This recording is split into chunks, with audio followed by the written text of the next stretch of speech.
कांग्रेस के पूर्व एमएलसी और वरिष्ठ नेता दीपक सिंह हमारे साथ हैं, मौजूद हैं। सर, नेताजी की मूर्ति जो है वो नहीं लगने दी जा रही है, ऐसा आरोप समाजवादी पार्टी के लोग लगा रहे हैं। नोटिस जारी किया प्रशासन की तरफ से। माघ मेला में जो है वो मूर्ति कहा कि यहाँ पे नहीं लगाई जाएगी, कोई राजनीतिक आयोजन नहीं होगा, धार्मिक आयोजन होगा सिर्फ। हालांकि कुंभ में मूर्ति स्थापित की गई थी वहाँ पर, और गाय भी पाली गई थी, दूध भी बांटा गया था। भारतीय जनता पार्टी धर्म को भी अपने हिसाब से गढ़ना चाहती है, इतिहास को बदलना चाहती है और धार्मिक आस्था को भी ठेस पहुंचाना चाहती है। हमने कुछ वर्ष पहले, 2 साल पहले, हमारे यहाँ कांग्रेस पार्टी का सेवा दल कैंप लगाता है, वहाँ श्रद्धालुओं की मदद करता है। सेवा दल के सैकड़ों कार्यकर्ता वहाँ पर तैनात रहते हैं। प्रमोद त्रिपाठी उसको लीड कर रहे थे। वहाँ पर होर्डिंग पोस्टर हटा दिए गए, हम गए, अंत में लगाना पड़ा।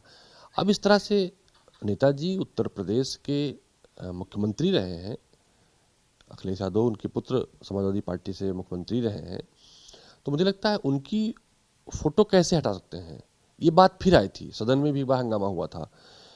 एक दिन पहले जब अमित शाह जी राष्ट्रीय अध्यक्ष भाजपा होते हैं, वो जाते हैं, कुंभ में स्नान करके चले आते हैं, उनके होर्डिंग, बैनर और पोस्टर लग जाते हैं। जब अखिलेश यादव जाते हैं और कोई नहीं जाता, उन्हें रोक दिया जाता है। तो मुझे लगता है राजनीति में दोहरा मापदंड घातक है। भारतीय जनता पार्टी एक नई कहानी गढ़ रही है, जिसका खामियाजा खुद भारतीय जनता पार्टी को किसी न किसी दिन भुगतना पड़ेगा।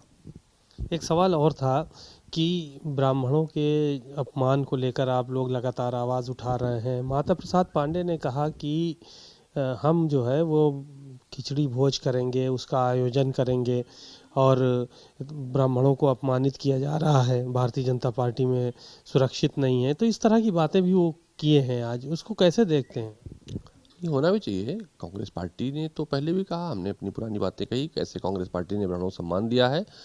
और कांग्रेस विंग के भी मनोज तिवारी हैं, जो केकेसी के अध्यक्ष रहे, कांग्रेस पार्टी के नेता हैं, देवांश तिवारी हैं, जो कांग्रेस के एक विंग के प्रदेश अध्यक्ष हैं, उन सब ने भी सम्मान समारोह रखा है ब्राह्मणों का। उन्होंने उनको भी आमंत्रित किया है जिन विधायकों को अपमानित किया गया है।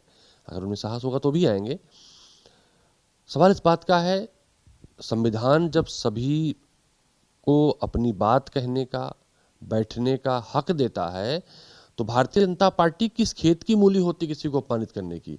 अगर उन्हें नोटिस देनी थी, सबको देते। तो ये कहीं न कहीं ब्राह्मणों का अपमान हुआ, जिससे पूरे प्रदेश में, पूरे देश में भारतीय जनता पार्टी के प्रति गुस्सा है। और मैं तो कहूँगा, अगर भारतीय जनता पार्टी में नैतिक साहस है, हिम्मत है, तो जो कांग्रेस पार्टी ब्राह्मणों का सम्मान समारोह रखी है, हिम्मत रोक के दिखा दें। चलिए, धन्यवाद। तो ब्राह्मणों का सम्मान कहीं ना कहीं कांग्रेस पार्टी की तरफ से भी किया जा रहा है, और उन विधायकों को भी उसमें आमंत्रित किया जाएगा जो उस भोज में शामिल थे, जिनको नोटिस जारी किया गया। कैमरामैन मेहदी हसन के साथ सीमाब नकवी, भारत समाचार, लखनऊ।